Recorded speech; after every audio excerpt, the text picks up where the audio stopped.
I never thought this day would hurt more than the night he left. But here I am, sitting in the back row of the high school auditorium, clutching the graduation program with shaking fingers, trying not to choke, not from heat or nerves, but from the sheer weight of injustice. John walked in like he owned the place. My ex-husband.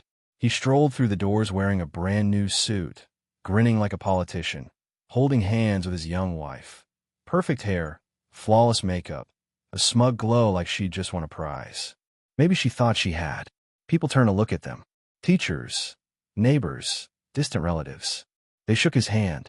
They smiled at her. Flashbulbs popped. A few whispered behind cupped palms. All eyes were on them. No one even glanced at me. Then he said it. Loudly. Deliberately. She's been more of a mother to him than his real one ever was. I heard it clear as day. And so did everyone around him. And they laughed. Something inside me twisted. Hard. Like a knife yanked sideways. I stared at the stage where my son would be speaking soon. My heart was beating so loud I could hear it over the buzz of the crowd. But I didn't say a word. I didn't march over and demand an apology. I didn't throw the program in his smug face. I sat still, because I've learned that silence, when chosen, is power. And I had earned my power the hard way. He didn't know what it cost me. He didn't know I'd worked 3 jobs for 7 straight years. 1 cleaning houses, 1 night shifts at a hospital, and 1 slinging coffee at dawn. He didn't know that I skipped meals so our son could eat. That I pawned my wedding ring to buy a used laptop for his schoolwork. That I cried in the car after every parent-teacher conference because I felt I was never doing enough. And yet, he dared to claim credit, through her. A woman who'd never stayed up with our son through a fever, never packed a lunch with 87 cents in the account, never fought with the electric company to keep the lights on for 1 more week. But I said nothing, because I wasn't there for John, or his wife. I was there for my son. And what they didn't know, what no one in that auditorium knew, was that he wasn't just graduating. He was valedictorian. He'd earned it, every bit of it, with the same quiet fire I'd raised him with. And in a few minutes, he was going to walk across that stage and speak to everyone. They thought they knew the story. They thought they could laugh. But they hadn't heard his version yet. It wasn't always like this. There was a time I believed John and I would grow old together. We were high school sweethearts. He had a smile that could melt steel and just enough charm to make you forget the red flags waving behind him. When we had our son, I thought everything would change. It did. Just not the way I hoped. He left on a Tuesday. I remember because it was raining, and our son, barely 2, had spilled juice all over the carpet. I was on the phone trying to work out a payment plan with the credit card company when John walked in with that same cold expression he wore whenever something didn't go his way. "I can't do this," he said flatly. "I need to live. I've wasted enough time being miserable." Wasted. That's what I was to him. Wasted time. He didn't even pack much. Just grabbed his gym bag, left his wedding ring on the counter, and drove off. He didn't kiss our son goodbye. He didn't ask if we'd be okay. And just like that, I was alone with a toddler for $1,000 in debt and no help. I cried that night. I allowed myself one night. Then I got up the next morning and found a job. Any job. That job turned into 2. And eventually 3. Night shifts at hospital pushing carts, early mornings cleaning motel rooms, evenings at a grimy diner with sticky menus. I lived off boxed macaroni and bruised bananas. My son always ate first. Always. While I worked and rationed peanut butter, John posted photos. A year after he left, I saw the wedding pictures on social media. He married her, Heather. Blonde, elegant, perfect in that manicured, magazine cover way. They had a beachfront ceremony in Cancun, imported flowers, a string quartet, champagne towers. And me? I was scraping gum off the underside of a diner table while wearing shoes with holes in the soles. They had a honeymoon in Paris. I had pink eye from the daycare and couldn't afford to see a doctor. They bought a house with a 2-car garage. I shared a 1-bedroom apartment with my son, where the landlord refused to fix the heater. We wore layers and pretended it was a game. I remember standing in the break room once, staring at a vending machine, calculating whether I could afford coffee. That same day, John posted a photo of a new boat with a caption, "Work hard, play harder." He didn't send child support. He didn't send birthday cards. He didn't call. But now he had the nerve to show up at our son's graduation and call another woman more of a mother. No, he didn't raise our son. I did.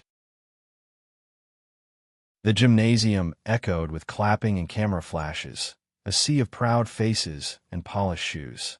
Folding chairs creaked as people settled in for the ceremony. I sat near the back, squeezed between a coughing grandfather and a teenage girl chewing gum too loudly. I didn't care about the discomfort. I just wanted to see my son walk across that stage. And then I heard them. John's parents, my former in-laws, were seated near the front with the best view in the house, of course. They hadn't spoken to me in years. Not after John left. They'd made it clear that their loyalty lay with their son, no matter how badly he behaved. I caught them glancing back at me, whispering behind hands. His mother gave me a tight-lipped smile, the kind you give to someone you pity or resent. I nodded, polite, empty. My heart pounded, but I kept my face still. Heather, the new wife, walked down the aisle like she owned the school. Her perfume trailed behind her like a warning flare.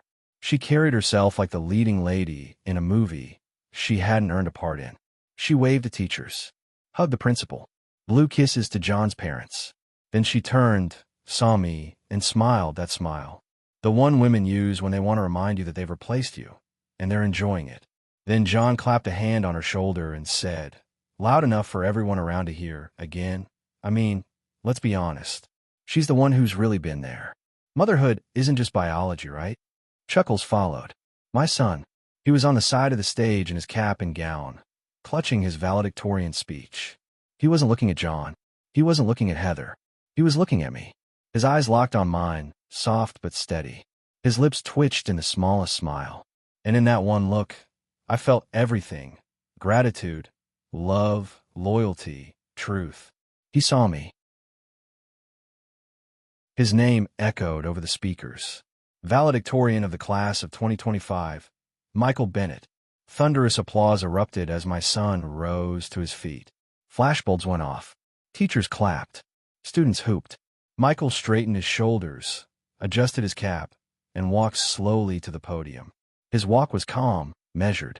While he made his way to the stage, my mind spun through the memories I kept buried under layers of fatigue and routine. I saw a little boy hunched over the kitchen table, tracing out multiplication tables under the flickering light of a half-dead lamp. The electricity had been cut again that winter. He studied by candlelight, wearing gloves with the fingertips cut off. I'd sat nearby, quietly ripping pages from old mail to feed the fireplace. I remember the week I skipped buying my arthritis meds so I could pay for his SAT prep. I never told him. I just said the pharmacy was out. He never asked why I limped more that month. He just kissed my hand and said, "You're magic, Mama." My vision blurred as he reached the mic. Not from pain. Not even from anger anymore. From expectation. From the kind of hope you don't speak aloud because you're scared it might dissolve if you give it a name. Michael tapped the mic gently. The gym hushed. He looked out over the crowd. His eyes scanned it like a searchlight. Over his classmates, his teachers, the school board, John and Heather, his grandparents. And then, finally, they found me. And then he began. "I want to start by thanking the people who made this possible," he said. His voice was clear, steady, with that rare sharpness that makes people sit up straighter. I've been told I should thank my parents, plural, for their support. But tonight, I want to tell the truth. Because the truth deserves a place on this stage. John shifted in his seat. I saw the smile fade from Heather's face like a curtain being drawn. Michael continued, not looking away. I didn't grow up with two parents raising me. I grew up with one. The gymnasium stilled. I watched her work 3 jobs so I could have a tutor. I watched her go to bed hungry some nights because she said she already ate. I watched her give up her health, her rest, her dreams for mine. My breath caught. John's smirk had vanished completely now. And Heather? She was frozen. Michael took a breath, and for a heartbeat, the world held still. I want to thank my teachers for believing in me, for pushing me when I want to quit, for seeing potential when I couldn't see it myself. There was a warm ripple of applause. The principal smiled, relaxing in her seat. A few students gave playful cheers. Michael nodded, let the moment land. I also want to thank my friends, some of whom I've known since kindergarten. You made the sleepless nights and exam weeks a little easier. You gave me laughter when I needed it most. Another round of applause. Heather was clapping too now, visibly relieved. And then Michael's tone changed. He gripped the sides of the podium. His jaw set, not in anger, but in purpose. You could hear it in his voice before he even said the words. But there's one person without whom none of this would have been possible. A pause. Sharp. Intentional. My mother. Gasps fluttered through the crowd. Someone near me whispered, "Oh wow." I felt my lungs tighten. She's the reason I'm here today. Not just at this podium, but alive, educated, and whole. I watched John blink, like he couldn't compute the turn this was taking. Michael's voice remained calm, but each word landed like a stone thrown into still water. She worked 3 jobs. Not glamorous ones, no. Night shifts, cleaning motel bathrooms, taking overtime shifts at a diner. Also, I could have cleaned clothes. Also, I could eat. Also, I could stay in the same school when rent got raised and everything else fell apart. She never once told me she was tired, though I saw her fall asleep standing more times than I can count. She never once complained about missing out on life, though she did, for me. She skipped meals. She skipped medicine. She skipped rest. But she never skipped being there. Not once. Heather's mouth had pressed into a thin, pale line. John stared straight ahead, stone-faced. Even his parents sat frozen. And when my father left, when he walked out and stopped paying child support, when he started a new life and pretended ours didn't exist, she didn't curse him. She didn't poison my heart against him. Michael looked straight at his father now. She just showed me what strength really looks like. You could have heard a pin drop. She is not just my mother.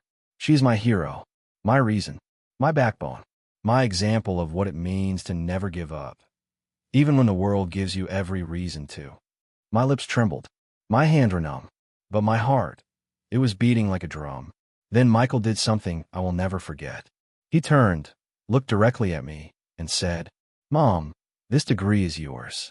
I just happen to be holding it." Silence. And then, one woman near the back stands up. Slowly. Claps once. Twice. Then faster. Someone else joins. Then another. And another. The hall erupts. Not in chaos, but in reverence. A standing ovation for truth. For dignity. For a mother who was never supposed to be noticed. I didn't stand. I couldn't move. My body was frozen, but my chest burned with something fierce, like the kind of justice no court could ever deliver. Not loud, not cruel, but pure. John tried to laugh. I saw him force the corners of his mouth into a smile, but nothing came. He opened his mouth again, maybe to make another smart remark, maybe to rescue his pride. But this time his voice failed him. Even Heather looked like the floor had dropped from under her. Her posture shrunk. The glow she walked in with extinguished. She avoided my gaze now. Michael still stood at the podium, eyes fixed on mine. "I mean it," he said softly, barely above the hum of the applause. "You were the only one. I'll never forget that." And I couldn't hold it in anymore. My vision blurred. Tears broke free and slid silently down my cheeks. But it wasn't grief. It was release. The host stepped back on stage and tried to reclaim the evening. She moved the ceremony forward, but the energy had shifted. No one was really listening anymore. The moment had already belonged to us. When it all ended, the graduates filed out to the side, toward their families. People came up to me, one after another, strangers I'd never met. They offered words like brave and remarkable. Some just touched my shoulder gently. Some simply nodded, tears in their own eyes. But I was waiting for one thing. Michael.